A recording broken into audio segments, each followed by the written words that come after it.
સીતારામ બધાઈને સાંજના વાગી ગયા 6:30 બેહી ગઈ ગરમી અપરંપાર ચૈત્ર વૈશાખના તડકા છે ને બહુ પડશે અને રાત્રે થોડોક ઠાર આવે એટલે વધારે તાપ પડે અત્યારે થોડીક ઠંડક થાય 1-2 વખત સ્નાન કરીએ ત્યારે કામ કરીને નાવું જ પડે નહીં તો ગંધાઈ ઉઠીએ હાવ ગરમી એવી અમારે પોરબંદરનું છે ને જે પોરબંદરમાં રહેતા હોય ને ખબર હોય કોક પૂછતું હતું કે તમારું ગામ કયું છે પોરબંદરની અંદર ભેજવાળું વાતાવરણ તમે થોડીક વાર થાય ને એટલે શરીરને આમ કઈ નામ કરો ને એટલે એકદમ ચીકણું ચીકણું લાગે ભેજવાળું બાકી તમે ગરમી બધે જા થતી જ હોય પણ પંખા નીચે બેસો ને એટલે પાછા સૂકા થઈ જાવ ચીકણું શરીર ના થાય આ ચીકણા ચીકણા થઈ જાય આખા શરીર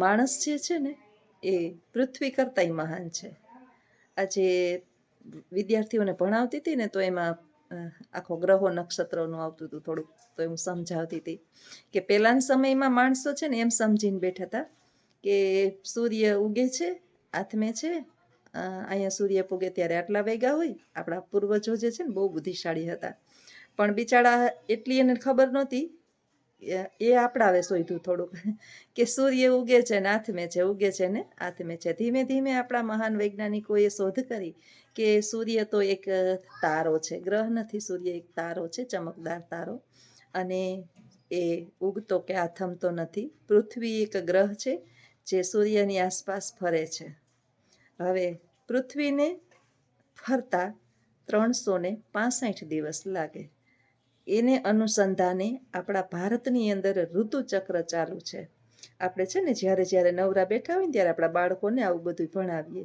શીખવીએ એવું જરૂરી નથી કે આપણે ભણેલા જોઈએ તો જ આપણે કહી શકીએ પણ આપણું આગળનું જ્ઞાન આપણી અંદર જે નોલેજ છે એ વાતો આપણી દાદીઓને જો આપણે વાર્તાઓને કરતા ને આપણે મજા આવતા એક આપણી ફેમસ વાર્તા કે વાર્તા ભાભો ઢોર ચારતા એ તો ના કહીએ પણ આપણે જે ઘણું બધું આપણે આવડતું હોય ને એ વાર્તાઓને શૌર્યની વાતોને આપણા રાજા મહારાજાઓ સંતો મહંતોની વાત કરીએ બાળકોને બહુ મજા આવે એવું નથી કે બાળકો સાંભળતા નથી વર્ગખંડની અંદર કોઈ પણ વિષય હોય ને એને લઈ અને હું એક એના આસપાસ ઐતિહાસિક ભણાવતી હોય તો એવો કોઈ રાજા હોય મહાન થઈ ગયો હોય એના વિશે પહેલાં કહું પછી પાઠ ચાલુ કરું ગુજરાતીનું કાંઈ ભણાવતી હોય તો એવા આપણા મહાન કોઈ સાહિત્યકાર હોય એ પછી હું ચાલુ કરું બાળકોને બહુ મજા આવે સાંભળવાની એને જે સાંભળવું ન હોય ને બાકી બધું તો એને ટીવી મોબાઈલમાંથી અત્યારે મળી જાય છે તો આપણે આપણું પુરાનું સંસ્કૃતિને જાળવી રાખીએ તો આપણા સંતો મહંતો હતા એ બધું જાણતા હતા અને પછી વૈજ્ઞાનિકોએ શોધ કરી કે પૃથ્વીને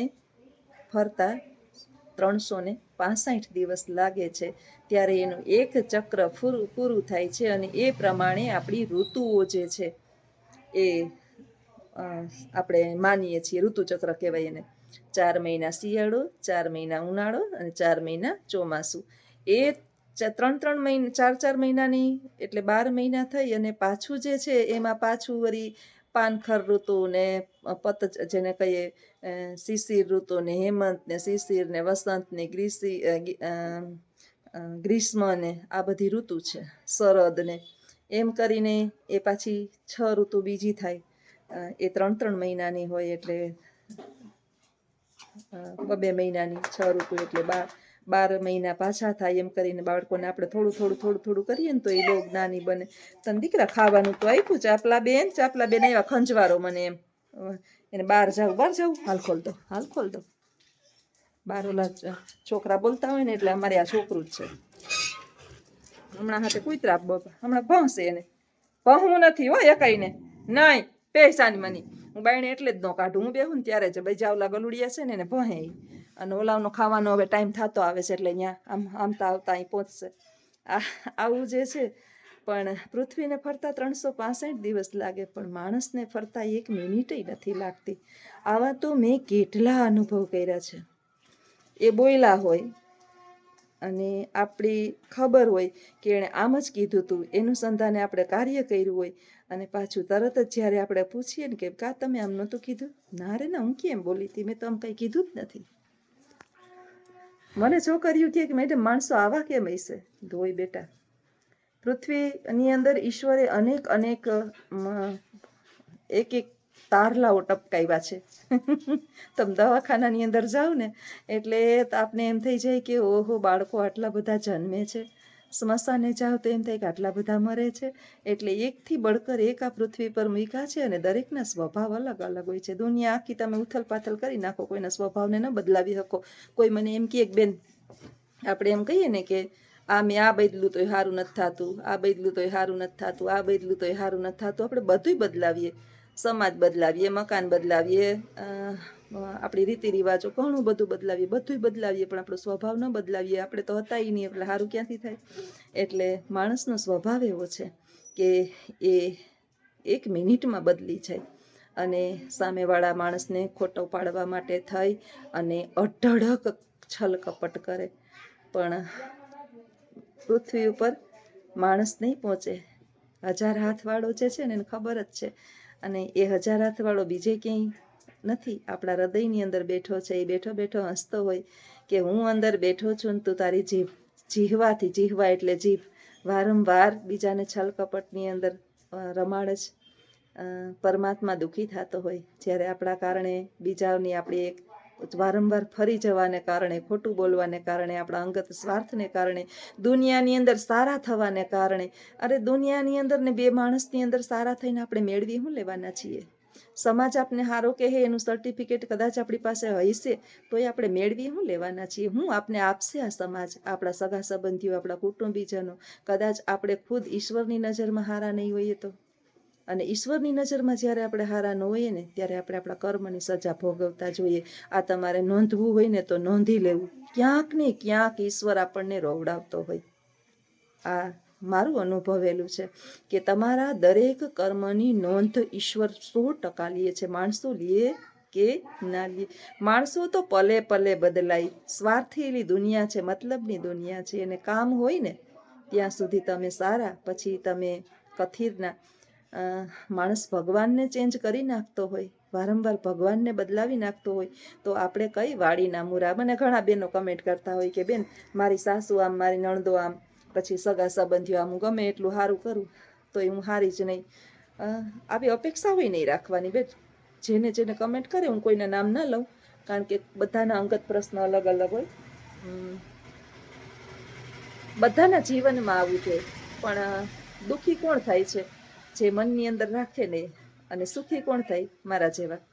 કે આપણે હાઈલા જઈએ ને એટલે તમે અજાણી ગલીમાંથી નીકળો એટલે તમને કૂતરા ભસવાના જ છે.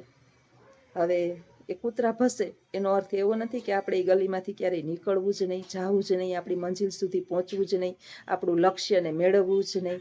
જરૂરી નથી કે બધાને જવાબ દેતા ફરીએ. બધાને જવાબ દેશું તો ઈશ્વર ક્યારે એને જવાબ આપશે? બધું જે છે ને એના ઉપરવાળા ઉપર છોડી દેવું. અમુક પ્રશ્નોનું નિવારણ ક્યારેય હોતું જ નથી, અને અમુક સમસ્યાઓનું સમાધાન ક્યારેય નથી મળતું.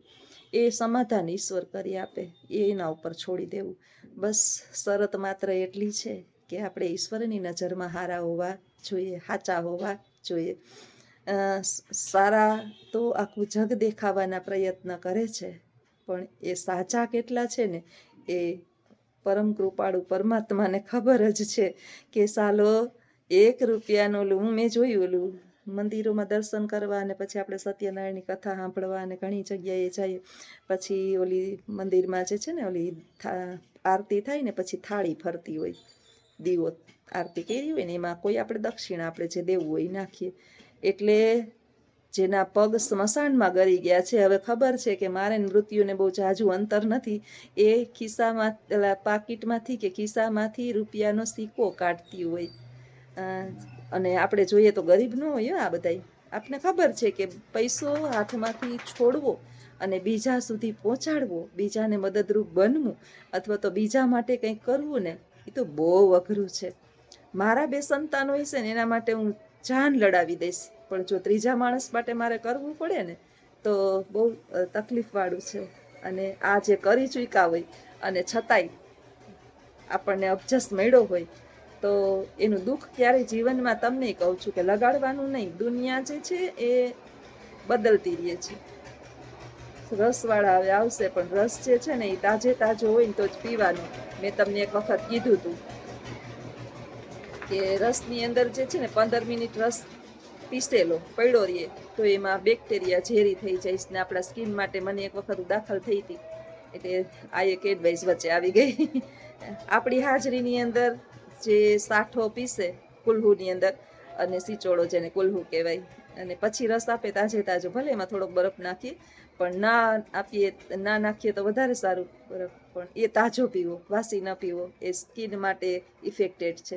એટલે જીવનમાં દુઃખી આપણે થવું કે સુખી થવું એ આપણા મન ઉપર આધારિત છે. મનની કલ્પનાઓ બહુ ભયંકર હોય છે.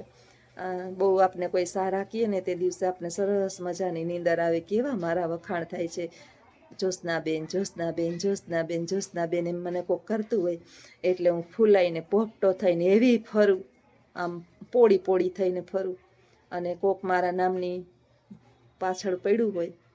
તમારી નામના ક્યારે હોય, અથવા તો સમાજની અંદર તમારું ક્યાંક સ્થાન ક્યારે હોય ખબર છે? બહુ વખાણ કરતા હોય ને તમારા ને તમારા તો નહીં. આપણા તો આપણા વખાણ કરવાના જ છે, ક્યારે કરે એ તમને ખબર હોય. પણ સમાજની અંદર જ્યારે તમારી નામ ના થાય, અથવા તો ઈશ્વર નોંધ લે તો બરાબર છે. એટલે નામ ના થાય, કોઈ વખાણ કરે, નિંદા કરે, અથવા તો તમને સારા ખરાબ કહે, એની લેશ માત્ર અસર આપણા ઉપર ના થાય, તો આપણે હંમેશાને માટે ખુશ રહી શકીએ. અને એ ખુશી જે છે એ આપણા ચહેરા ઉપર દેખાતી હોય. બસ શાંતિથી રહીએ, ઈશ્વર જેમ રાખે એમ, અને બીજાના માટે હંમેશા સારું વિચારીએ, એટલે ઈશ્વર આપણું હંમેશાને માટે સારું જ કરે.